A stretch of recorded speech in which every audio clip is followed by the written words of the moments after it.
I'm thinking of going back to my parents' house to give birth. I'll be staying there for a few months, I said to my mother-in-law.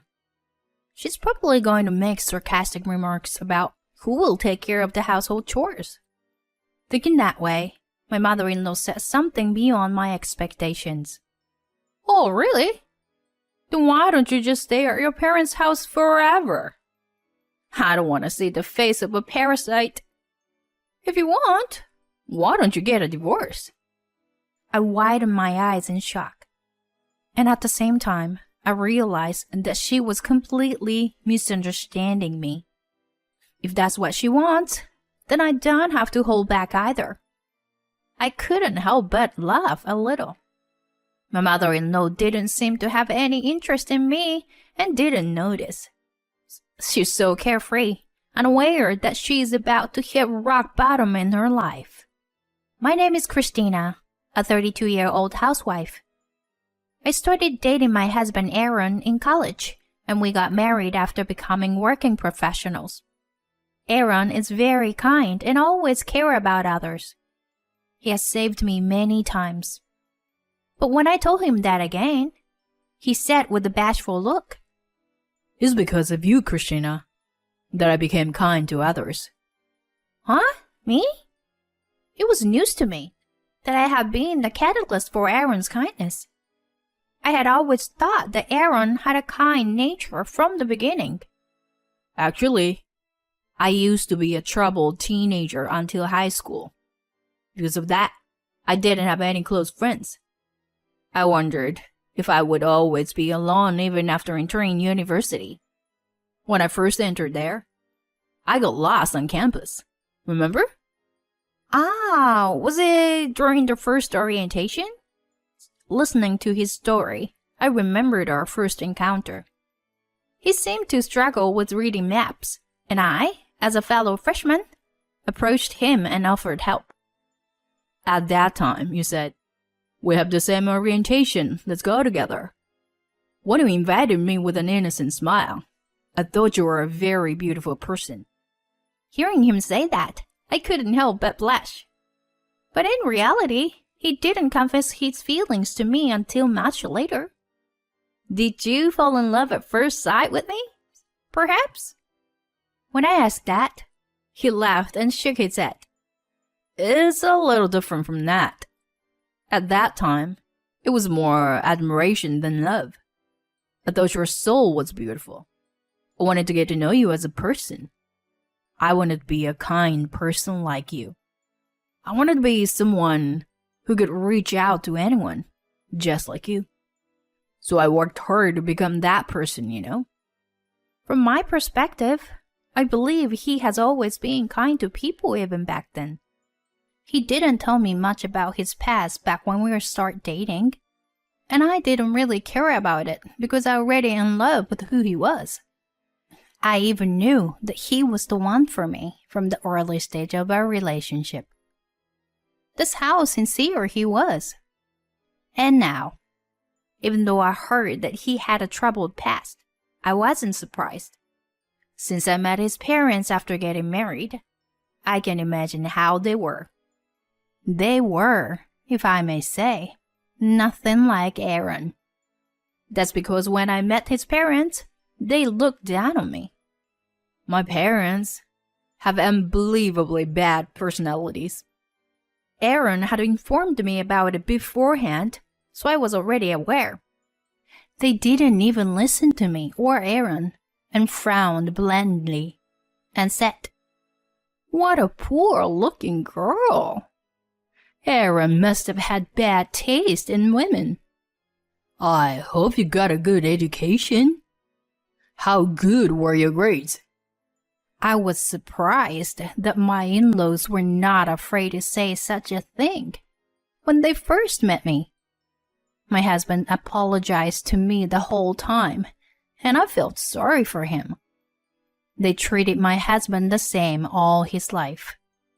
Whenever Aaron got a low score on a test since he was young, his parents would say things like, "Why is this child so stupid? Is he really our child?" He often heard words that you wouldn't say to your own child. It must have been tough not to be influenced by such a family environment. Aaron finally gained his freedom from his parents when he went to college and started living on his own. He made efforts to become a good person and developed his current calm personality. Now, we have met, married, and everyday life is filled with happiness. And to add to our happiness, we received even more joyful news. I became pregnant. I wonder if it's a girl or boy. While eagerly awaiting the birth of our child, we decided to love our child with all our hearts. Since Aaron's work hours overlap, I called my mother-in-law. "What is it?" As soon as I started speaking, my mother-in-law responded with a burdensome tone. "I'm pregnant." "Oh, a grandchild will be born? Is it a boy or girl?" "No, I don't know yet." "Girls are no good. They can't earn money. If you give birth, make sure it's a boy. I absolutely won't accept anything else." "Oh, that's... As for the gender, it's something that we can't control." "It's the wife's job to figure that out. I can't stay silent while my precious eldest son is being exploited." I couldn't believe how she was arrogant and looked down on me. Even though they always targeted Aaron with sarcastic remarks, now they suddenly call him their precious eldest son. I restrained myself from responding and decided to calm my mind. "Well, this is just a notification. Excuse me for now." Saying that, I hung up the phone. When Aaron came back, I informed him about his mother's reaction. Upon hearing it, Aaron, of course, didn't agree with his mother's opinion and had a very displeased expression on his face. "Precious eldest son? Are you kidding me? My mother is always looking for someone to attack and persistently targets them with relentless attacks. That's why when the target is someone other than me, she suddenly starts calling me that. Anyway, you don't have to listen to her at all." I nodded in agreement. Since my mother-in-law never called us, I thought it was fine that way, but surprisingly, my mother-in-law showed up at our house a few months before the expected delivery date. Even though it's far from her house, she came to our house without any prior contact. She barged into our house and started telling me what to do. "If you can support parasites, then support me too." Am I the parasite she's referring to? As I was close to giving birth and my belly had grown big, I couldn't move much even if she commanded me. "But I'm sorry, but I want to rest, 'cause my belly is already big." As soon as I said that, my mother-in-law suddenly got angry. "What are you even here for in this house? You're just a housewife, right? Then take care of me and Aaron." "You useless person." Both Aaron and I were taken aback. "Cut it up, Mom.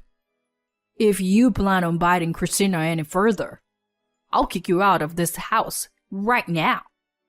Being reprimanded by her own son, my mother-in-law quieted down for the time being. However, she still gave me sharp glances as usual. It seems that she had a fight with my father-in-law and left the house. My mom is relentless. If it continues like this, it will stress you out. Maybe it's better for us to escape from my mom. How about going back to your parents' house for the delivery? What Aaron said made the most sense. The most important thing for us right now is the baby in my belly. Yeah, I think that's the best option. After explaining the situation, my father agreed to come and pick me up. The next day, I approached my mother-in-law, who was lounging on a sofa. I've decided to go back to my parents' house to give birth. I'll be staying there for a few months. Thinking that she would say something unpleasant again, my mother-in-law smirked and spoke. Why don't you just stay at your parents' house forever? I don't want to see the face of a parasite. Maybe you should get a divorce then. Come to think of it, she has always called me a parasite. She probably thinks I've been relying solely on Aaron's income. Since I didn't want to have any involvement with my in-laws, we never discussed our income or financial matters. So my mother-in-law must have misunderstood the situation. Well, I should get going then. After that, I returned to my parents' house as planned. Aaron finished work on the weekend and joined us at night. It seems like your mother intends to rely on you completely, Aaron. That's why I think she'll keep clinging to our house. I shared my thoughts with my husband. He had a troubled expression on his face. That's when I made a suggestion. I think we should sell the house. My words surprised both Aaron and my parents. In fact, that house was a gift from my grandfather when I got married. By the way, my grandfather is a well-known real estate tycoon in that area. He dotes on me a lot. When I became a working adult, I was entrusted with managing my grandfather's real estate. So the house is under my name. If I explain the situation to my grandfather, I'm sure we can sell it quickly. So I told my grandfather about it. And I can't believe it has come to this. Your husband's parents were also living in a property I manage, I think. They hurt my precious Christina, so they deserve to face consequences. Don't worry, leave everything to me. He had a wicked smile on his face. And in reality, the eviction process finished surprisingly quickly. Aaron was present during the eviction. Your grandpa is amazing. He didn't just bring real estate people, but also strong masculine guys with him. Those guys swiftly moved all the belongings out. And your grandpa shut my mom up by saying, "Isn't my granddaughter indebted you?" And, oh man, he was so cool. He excitedly shared the story with me. It seems like my mother-in-law hurriedly returned to her house. However, since my grandfather got involved in this incident, she called me. "Hey, Christina, why do I have to be kicked out? Moreover, selling Aaron's house without permission is a crime." "No, that house belongs to me." "What are you talking about?" "That house was a wedding gift from my grandfather. So, you have no right to kick me out and continue living there." Taking this opportunity, I decided to tell her everything. Besides, I do have my own income. "What? You've just been staying at home all this time." "I have passive income, so I don't need to leave the house often." "Passive income?" "I own some apartments and parking spaces, you know.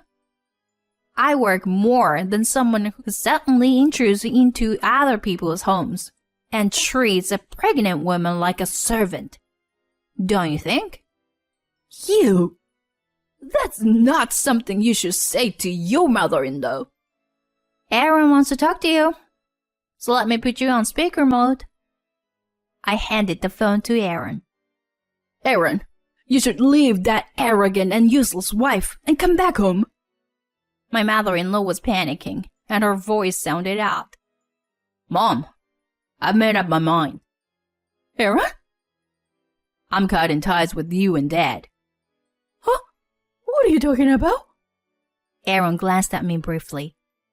"This family with Christina is my true family. So I no longer consider you and Dad as my family. I don't want to have anything to do with you anymore. Aaron, don't say such things. What will happen to us if you don't support us? You're still the same, Mom. You and Dad always lived your lives only for your own reasons. Even though I'm related to you, I didn't always feel like family. And I didn't want to feel like family.